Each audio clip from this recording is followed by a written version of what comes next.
रविवार के दिन सूर्य देव की कृपा पाने के लिए सबसे उत्तम दिन माना गया है। इस दिन उनके मंत्रों का जाप और सूर्योदय के समय अर्घ्य देना चाहिए। सूर्य प्रत्यक्ष देवता हैं जिनका दर्शन पृथ्वी पर कहीं भी रहते हुए किया जा सकता है। सूर्य देव अपने भक्तों के सभी कष्टों को दूर करने वाले हैं। तो आइए जानते हैं कि रविवार की व्रत कथा के बारे में। रविवार की व्रत कथा रविवार के व्रत की तरह ही इस व्रत की कथा भी रोचक है। प्राचीन काल में एक नगर में एक वृद्धा रहती थीं।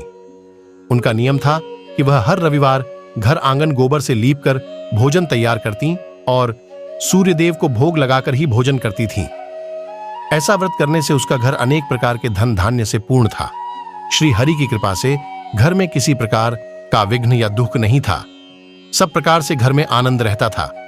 इस तरह कुछ दिन बीत जाने पर उसकी एक पड़ोसन, जिसकी गौ का गोबर वह वृद्धा लाया करती थी, विचार करने लगी कि यह वृद्धा सर्वदा मेरी गौ का गोबर ले जाती है, इसलिए अपनी गौ को घर के भीतर बांधने लग गई। वृद्धा को गोबर न मिलने से रविवार के दिन अपने घर को न लीप सकी, इसलिए उसने न तो भोजन बनाया न भगवान को भोग लगाया तथा स्वयं भी उसने भोजन नहीं किया। इस प्रकार उसने निराहार व्रत किया। रात्रि हो गई और वह भूखी सो गई। रात्रि में भगवान ने उसे स्वप्न दिया और भोजन न बनाने तथा लगाने का कारण पूछा। वृद्धा ने गोबर न मिलने का कारण सुनाया। तब भगवान ने कहा कि माता, हम तुमको ऐसी गौ देते हैं जिससे सभी इच्छाएं पूर्ण होती हैं, क्योंकि तुम हमेशा रविवार को गौ के गोबर से लीपकर भोजन बनाकर मेरा भोग लगाकर खुद भोजन करती हो। इससे मैं खुश होकर तुमको वरदान देता हूं।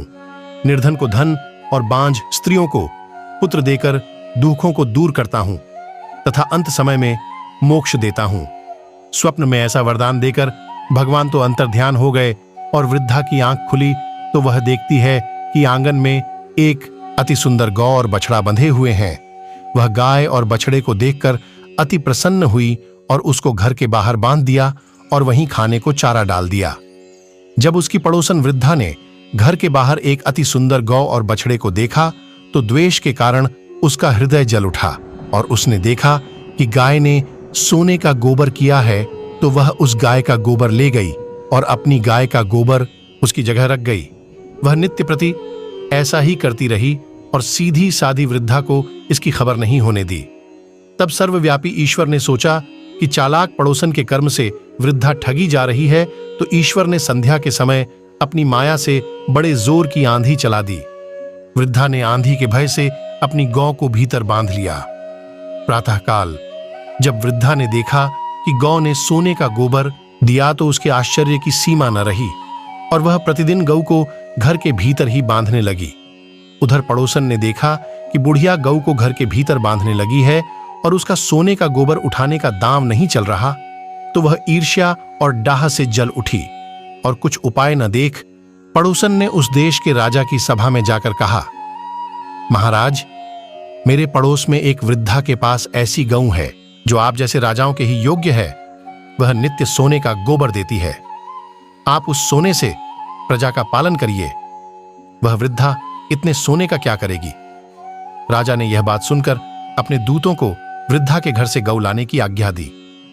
वृद्धा प्रातः ईश्वर का भोग लगा भोजन ग्रहण करने जा ही रही थी कि राजा के कर्मचारी गऊ खोलकर ले गए। वृद्धा काफी रोई चिल्लाई, किंतु कर्मचारियों के समक्ष कोई क्या कहता। उस दिन वृद्धा गऊ के वियोग में भोजन न खा सकी और रात भर रो रोकर ईश्वर से गऊ को पुनः पाने के लिए प्रार्थना करती रही। उधर राजा गऊ को देखकर बहुत प्रसन्न हुआ, लेकिन सुबह जैसे ही वह उठा, सारा महल गोबर से भरा दिखाई देने लगा। राजा यह देख घबरा गया। भगवान ने रात्रि में राजा को स्वप्न में कहा कि हे राजा, गाय वृद्धा को लौटाने में ही तेरा भला है।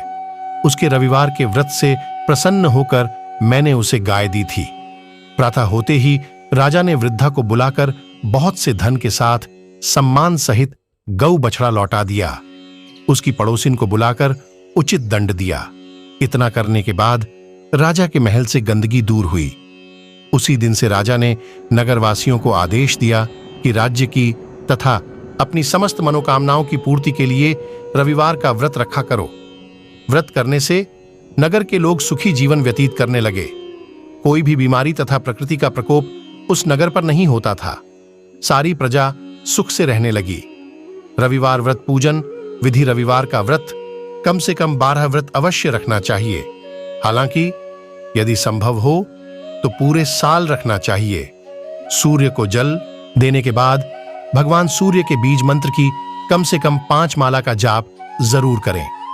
इसके बाद रविवार व्रत की कथा पढ़ें। व्रत के दिन सुबह स्नान ध्यान करके लाल रंग के कपड़े पहने और उगते हुए सूर्य को अर्घ्य दें। इस दिन केवल गेहूं की रोटी या गेहूं का दलिया और गुड़ का सेवन करें।